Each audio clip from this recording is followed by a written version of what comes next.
Well, howdy there, everybody. How is it going? My name's Robert. Thank you for tuning in. And if you want to skip me talking, you can go right ahead, right now. Just cut to the licks, get to the stuff. But then you won't hear all the sweet stuff I'm going to tell you, because I bet you've been wondering. You've been sitting there, and you're like, do I know these licks that I don't know that I know? Well, that's what we're here to experiment today with. And I brought along my good buddy, David Wallerman, who's going to provide 2 of the 5 licks for you.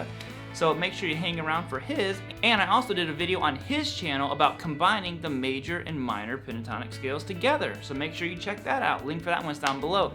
We decided to team up on some lessons. David is an amazing guitar player and just a good friend of mine. So definitely go check out his channel and check out the video that we did. So basically the concept of this video is taking these, you know, to me the minor pentatonic scale is probably the most popular and most common scale in the world. You know, there's all an endless array of licks. So I'm taking a lot of these very common patterns and ideas that are inside of the minor pentatonic scale and applying them to the major pentatonic scale and just kind of tweaking them to make them, you know, flow a little bit better and work in the minor scale. But overall, the concept is something you already know, and we're just applying it to new areas on the neck. So let's go ahead and get jumping on these. You can grab tabs down below for these licks. And other than that, we're just gonna start jamming out. Oh yeah!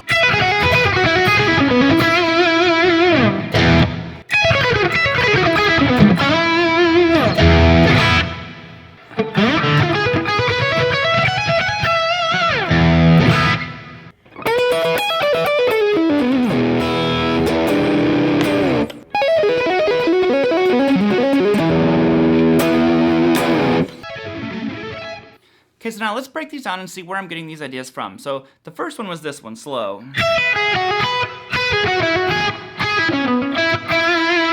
Now the idea I'm getting from in the minor pentatonic world is this very common lick, the that idea, like I said, used all over the place, multiple boxes. So what I'm doing is, of course, I am just taking that idea and applying it to the minor pentatonic scale, and I stretched it out a little bit more just to make it sound like I just wasn't sitting there and going, okay, I'll just move it down here. Which would totally work. So I spread my hand out a little bit. So I went combining box 5 and 1 in my mind. I'm gonna go 12 to 7 on the high string, which is a pull-up. Then I go to the B, and it's simply 9, 7, 9. Then I go to 7 on the high. So now the way I'm doing this one is I go 12, pull off 7, then I pick 9, 7, hammer onto 9, and then 7 on the high. So there's the first section of it. So I shift up. Now I'm just going to go basically box 1 of our pentatonic. As I'm going to go 12, pull off 9 on the B, then 11 on the G, just to 9, hammer on 11, and then back to 9. So I'm stretching out again here. I'm going to go all the way up to 13, pull off to 9, and I'm going to go 14, 11, 9, and then hammer back on 11. So then back to that 9. And that's where I end. So that's the lick.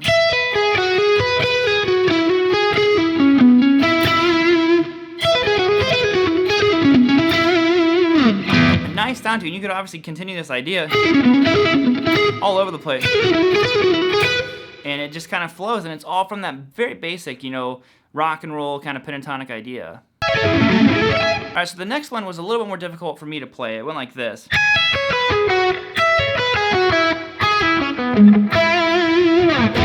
So what I'm doing here is I'm going to go 16, pull off the 12 on the high E string. And actually, let's revisit what the minor pentatonic idea is. I'm just doing descending sixes, you know, the very Zakk Wylde. Kind of like the thing that he does. It sounds Eric Johnson-y, although he does 5s more than 6. But, you know, it's just like when you do a 6-note pattern. That's what I'm basing this off of. You know, it's used all over the place in the minor pentatonic scale.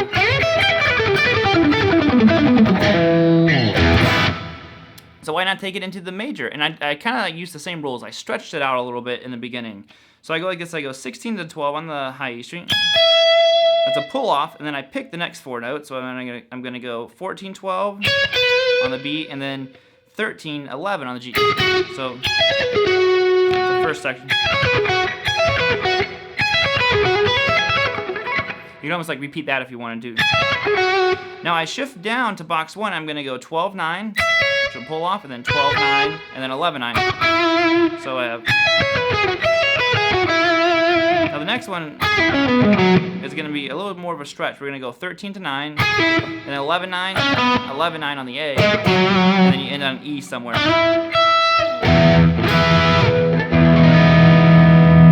So.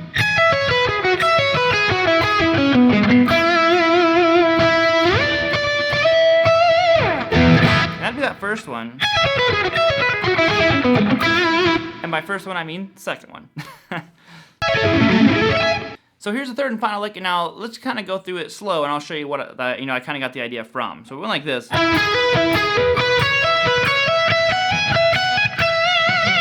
Now, where that is kind of originating from, in my mind, is this lick in our minor pentatonic realm. Again, another very, very common one. Sometimes there's a hammer-on pull-off.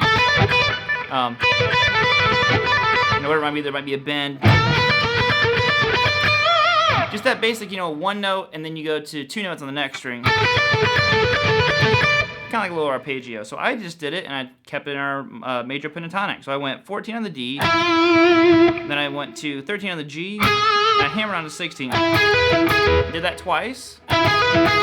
Okay, now I'm going to shift up here. I'm going to go 16, 14, 17. So that's starting on the G and then go to the B. And the final one is just 17 on the B, and then 14 hammer on 16 on the G, or on the high E. And you go back to the B 17th fret. I'm stumbling all over my words. So there's that one, and like I said, and again, just think of the concept of it, of that 1 note, 2 note idea. You could really come up with some cool stuff.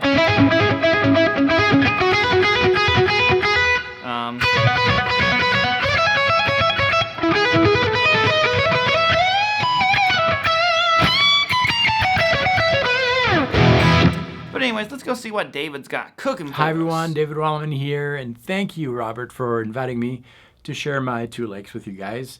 2 licks that are typically minor that we are going to transform into a major context. Super easy. Let's get started.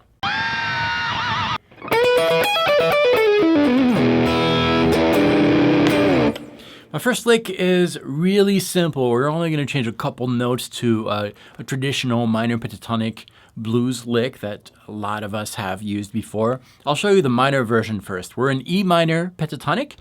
In the first position between frets 12 and 15, we're using 16th notes for the pulse. So 1, 2, 3, 4, 1, 2, 3, 4, 1, 2, 3, 4, taka, taka. And very consistent there. I will show you the minor version first. Here we go. The first 4 notes. You've heard that before, right? We kind of all play that kind of thing. We're starting with the bend on the 3rd string, 14th fret. It's a full step bend so that note sounds like 2 frets higher. And then we're going to play these 2 notes on the 12th fret, strings 2 and 1. You do a little bar here with your index. And then back to the 12th fret, 2nd string. Then the following 4 notes are these. Super simple. We're playing with the pinky here, the 1st string, 15th fret. Pull off to 12. Back to the 15th fret, but on the 2nd string this time, and then back to the 1st string, 12th fret. So all together, the first 8 notes.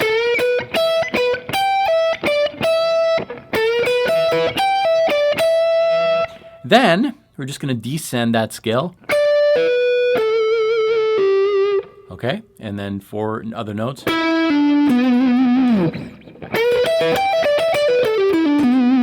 Just like that. Now, how do we make this major? Super easy. We're just going to change the thirds. The minor thirds are going to become major thirds. And in that lick, we have a third on the 1st string, 15th fret, which is minor, to make it major, 1 fret higher.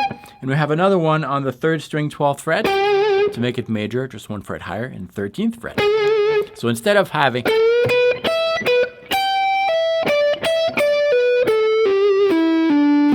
we'll have this.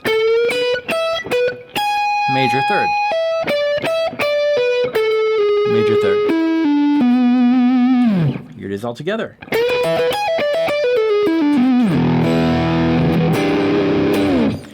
And that lick will work over a dominant 7 chord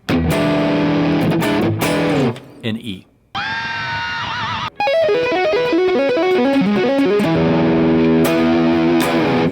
This lick is a tapping lick. It's usually used in a minor context. I'm going to show you that first, and then I'll show you how to alter it to make it major. We are in the key of E. I'll show you the E minor pentatonic version of this, and really simple to transition after that. We are using the first position of a minor pentatonic scale, which from the low E string to the high E string is as follows: frets 12, 15, 12, 14, 12, 14, 12, 14, 12, 15, and 12, 15. The taps on the right hand are going to play the next notes that we encounter within that minor pentatonic scale. So from the high E string to the low E string, we have frets 17, 17, 16, 17, 17, 17. So everything is on the same frets except for the third string, which is 1 fret below. And then the mechanics of this lick, the sequence that we're going to use is like this. We're going to tap first, pull off to the lower note that we have, which is the left side of your pentatonic scale. That's fret number 12. And hammer on the next note, which is 15. So tap, left note, right note. And that's it. And the sequence is like this. We're gonna descend 3 strings. Then we're gonna go back to the previous string, and descend 3 strings. Back to the previous one, descend 3.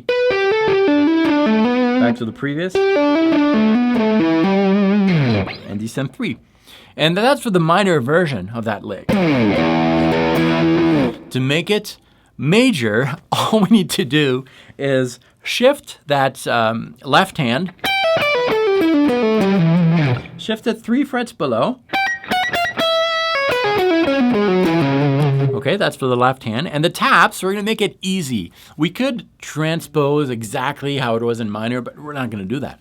We're simply going to tap, instead of starting on 17, like we did, 1 fret below, and the taps are all going to be on the 16th fret.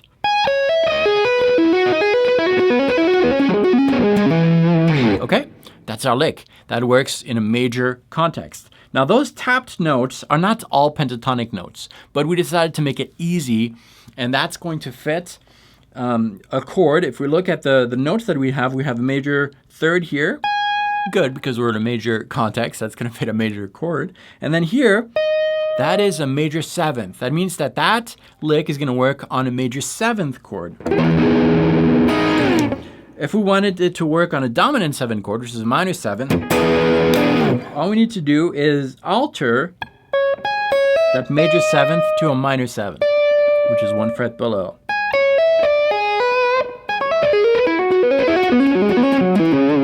Like that. But that's besides the point. If you want to have an easy major 7 chord lick, that's how you do it. Just transpose your minor pentatonic scale 3 frets below, and all your taps are going to start on the major 3rd, and they follow that same fret.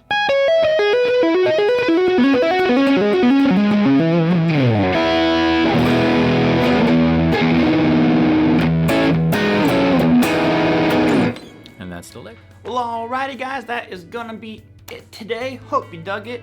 I'm playing some licks that you already knew but didn't know. Oh, and of course go check out my buddy David and check out the video that me and him did. I got it linked over here, hopefully, if I'm smart enough to link videos the way I think I can. There should be that video and another video and a subscribe button. If you subscribed and watched those videos, you'd be the coolest cat around. I'm just saying, coolest cat around. Later guys, have a great rest of the day, and I will see you later.